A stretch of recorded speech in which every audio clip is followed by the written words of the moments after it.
We present the news summary. Good evening. PUC has the capacity to provide electricity, water and sewage services in the short term, that is this year and next year. Demand is expected to increase, so PUC will have to continue with its major investment programs. The Minister for Agriculture, Climate Change and Environment, Flavien Joubert, made a statement whilst answering questions in the National Assembly concerning PUC's plan vis-à-vis development that is happening in the country. PUC expects to invest over 2.8 billion rupees in electricity, more than 1.4 billion in water, and over 2.4 billion in sewage projects. The elected member for Wash Kaimo, Audrey Vidota, says she supports all efforts to have order and peace in her district. However, officers enforcing law and order should at the same time respect the rights of citizens. Ms. Vidot was referring to the commotion at Wash Kaimo during the weekend, where the police had to seek the help of the army. Speaking in the assembly, Ms. Vidot said she was being affected by video extracts being circulated in which her comments on the incident in the assembly have been manipulated in a way to misinterpret her intentions.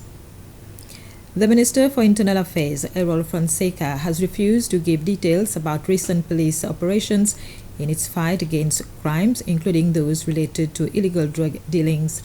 In addition, Minister Fonseca did not answer a question relating to an allegation that the vehicles involved in the incident at Lawi Onga on July the 14th have since changed plate numbers. Both questions were from the leader of the opposition, Sébastien Pillet, in the assembly. They pertain to the incident involving 3 young men stopped, searched, arrested, detained, and later released by the police. Responding to another urgent question by the leader of the opposition, this time on the recent drowning incident at Okap, Minister Fonseca said that it took the Marine Police, who was doing shore patrol, 6 to 7 minutes to arrive on the scene. The minister did not comment further on the issue, saying he is not at ease talking about the subject in public. Seychelles has signed a new military agreement with the United States aimed at combating maritime crimes. The Minister for Internal Affairs, Errol Fonseca, said that the agreement will provide the necessary legal framework that will allow the United States to better support Seychelles in protecting its exclusive economic zone from various transnational crimes such as drug trafficking and illegal fishing. These criminal activities are directly impacting and impinging on not only the sustainable development of Seychelles, but equally on the stability of the Western Indian Ocean region.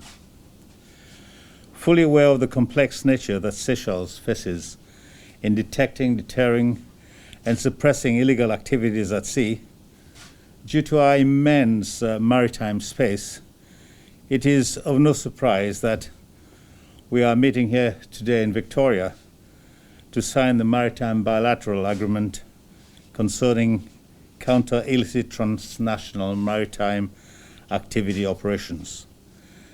There is an urgent need for the international community to come together to prevent and combat transnational organized crime.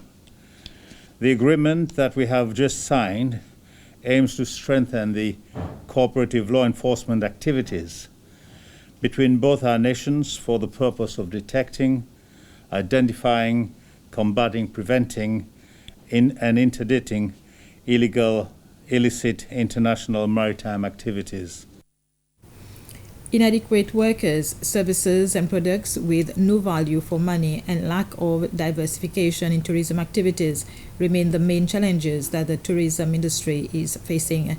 It was the minister responsible for tourism, Sylvestre Radugonde, who pointed these challenges out during a virtual media marketing meeting with the local members of the trade.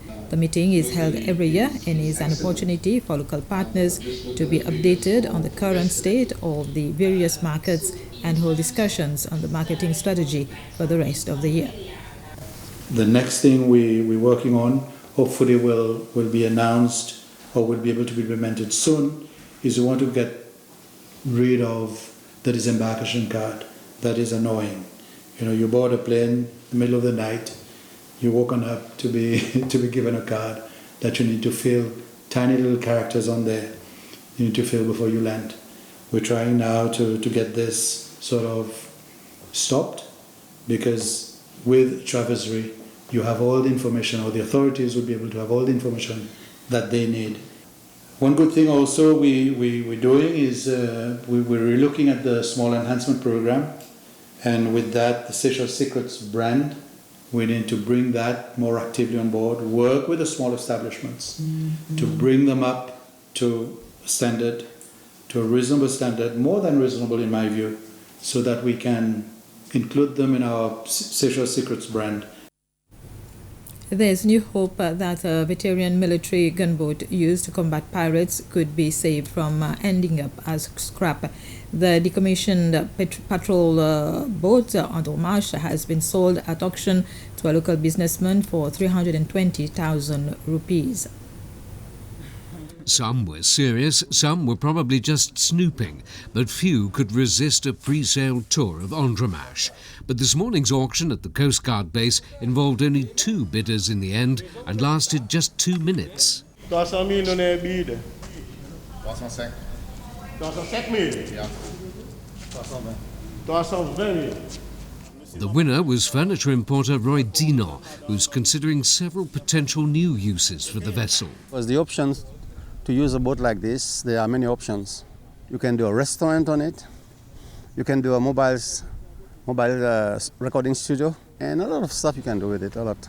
The 42-metre patrol boat was sold for scrap after 38 years of illustrious service combating illegal fishing and piracy.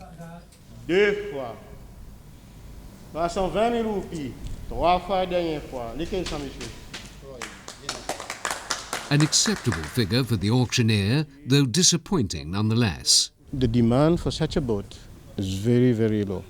There's a lot of money to be spent to remove it from here, to find a place to keep it, etc., etc., etc. She may yet end up as scrap, but Andromache's future tonight remains in the balance as her new owner weighs his options. This was the news summary. Thank you for your attention.